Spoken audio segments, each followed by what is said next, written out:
Terima kasih pimpinan dan juga teman-teman dari Komisi 10. Assalamualaikum warahmatullahi wabarakatuh. Yang saya banggakan Mas Menteri beserta seluruh jajaran. Jadinya perlu saya ingatkan kembali bahwa salah satu pilar dari semangat Pak Jokowi adalah membangun SDM unggul guna sebagai penopang akselerasi pertumbuhan ekonomi bangsa kita. Tentunya SDM unggul itu diterjemahkan dengan program-program bagaimana mendorong kualitas dan peningkatan mutu dan juga pemerataan kualitas pendidikan di Indonesia. Nah, ini menjadi program yang dilakukan. Kemudian dijawab dengan penganggaran. Diberikanlah alokasi anggaran untuk pembiayaan 1 juta guru P3K. Artinya kan ini program udah ada, anggarannya udah ada. Nah, dan kemudian juga perlu kita pahami bersama bahwa tahun depan kita juga akan menghadapi 85.000 guru yang akan pensiun. Nah, ini akan semakin membuat PR besar kita dalam memenuhi ketersediaan guru-guru untuk mengajar calon penerus-penerus bangsa ke depan. Dan kita lihat dalam realitas selama ini bahwa guru honorer ini sudah mengalah puluhan langkah, bukan 1 langkah, udah puluhan langkah.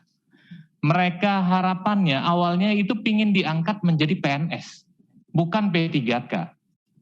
Setiap tahun mereka berharap perjuangan mereka yang disampaikan oleh teman-teman tadi, jarak yang cukup jauh, pembiayaan gajinya yang cukup rendah, mereka itu tetap insya Allah istiqomah, integritas, loyalitasnya tetap. Saya harus tetap mengabdi untuk bangsa dan negara ini. Akhirnya apa? Semangat itulah yang tidak pernah kendur, mereka tetap berganti tahun. Mereka tetap berharap suatu saat ada penghargaan dari negara untuk atas pengabdian kami ini. Dan akhirnya mereka mengalah mau jadi P3K. Setelah mereka mengalah untuk menjadi P3K, sekarang mereka juga dihadapkan dengan proses yang cukup sulit untuk mereka bisa mendapatkan statusnya sebagai P3K. Kita lihat dari jumlah yang mendaftar masih sangat minim. Mereka bisa lulus. Artinya apa? Ada persoalan di sana yang tidak bisa menjawab keterbutuhan kita terhadap tenaga pengajar dan juga bagaimana kita menyelesaikan proses belajar mengajar di Indonesia. Bagaimana bicara mutu, bagaimana bicara pemerataan pendidikan, kalau pengajar saja kita itu masih ibarat kata itu masih banyak kekosongan di sana sini. Tadi disampaikan ada sekian ribu wilayah itu yang masih kosong. Nah, ini harus kita carikan solusinya. Makanya saya sampaikan, kita haruslah menerjemahkan, jangan aturan.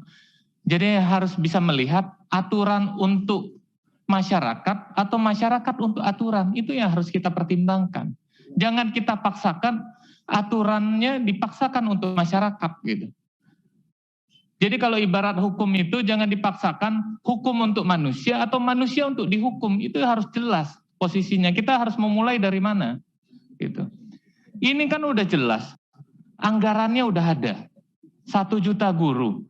Nah, ini tinggal kita lihat untuk memenuhi kondisi situasi sekarang ini harus kita pahami. Dengan kondisi pandemi ini sangat banyak mengganggu psikis dari guru-guru honorer ini. Saya pernah sampaikan bahwa guru honorer ini di saat di lapangan saya tanya, kenapa masih bertahan dengan gaji yang cukup rendah?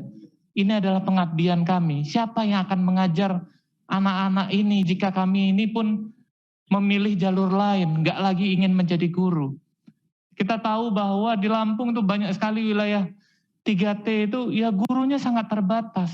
Ternyata guru honorer pula gitu. Nah, ini harus kita carikan solusinya. Jadinya mereka itu mencari solusi, wah yang penting saya digaji kecil nggak apa-apa. Mereka bertahan hidup apa? naruh jualan kue-kue di kantin-kantinnya. Hari ini sekolah kita melaksanakan secara daring, otomatis mereka apa? Nggak bisa berjualan. Ditambah lagi dengan tanggung jawab mereka sebagai orang tua dan sebagainya, setiap tahun kan beban mereka akan semakin besar. Anak-anaknya semakin besar, pembiayaannya semakin berat. Ini menjadi permasalahan psikis mereka. Nah, ini yang harus kita cari solusi. Jadi jangan memaksakan aturan untuk masyarakat. Tetapi masyarakat itu yang harus aturan itu yang harus menyesuaikan dengan harapan-harapan di masyarakat. Itu yang harus kita cari solusinya. Jadi saya harapkan udahlah, jangan hanya cuman yang 35 plus, semua ini harusnya bisa lulus. Tinggal kita cari aturannya yang tepat. 1 juta ini harus terpenuhi, gitu. Persoalan ini harus selesai, jangan sampai tahun ke depan ya kita buat aturan ya sudah tahun ini cuma lolos 200, tahun depan nanti lolosnya 100, nggak pernah selesai. Ini yang harus kita carikan solusinya, mudah-mudahan perjuangan dari para guru-guru kita ini bisa kita berikan apresiasi dengan anggaran yang udah ada dan juga tidak mempersulit mereka. Mungkin itu yang dapat saya sampaikan, lebih dan kurang saya mohon maaf, pada Allah saya mohon ampun, saya akhiri, wallahul muwaffiq ila aqwamit thoriq. Wassalamualaikum warahmatullahi wabarakatuh.